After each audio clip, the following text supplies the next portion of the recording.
When I say these things, I have to pause because I say to myself, I realize I'm actually running against a point of view that has been drummed into you and into a lot of Americans for a long time by a lot of people.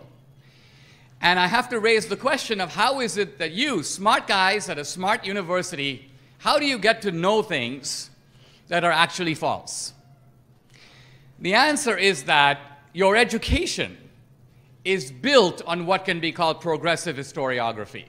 And what I mean by that is that the progressives who came to power in the 50s and 60s, almost a generation ago, they wrote the history books. And they wrote books that said fascism is on the right, and their colleagues who were like-minded cheered them, and the New York Review of Books published favorable reviews, and NPR did interviews with the authors, and then Michael Moore came rolling in to make a documentary.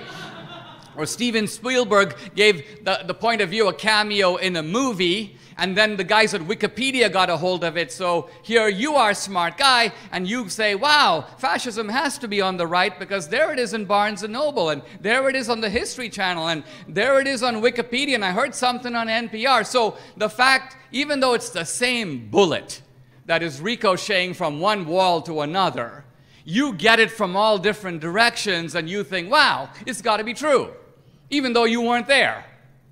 Now, very interestingly, the progressives who said these things and wrote these books, they were there. They actually knew better. But they also knew that when American troops went into the gas chambers and American troops liberated those starving, emaciated, ghostly figures and pulled them out, and the whole world saw these images of fascism and Nazism, they knew that fascism and Nazism are permanently discredited. And they figured that if young people in the future, like you, ever figured out that fascism and Nazism were not only on the left, but were in bed with the left, then the whole game would be over. Lincoln was elected to unite a country and stop slavery.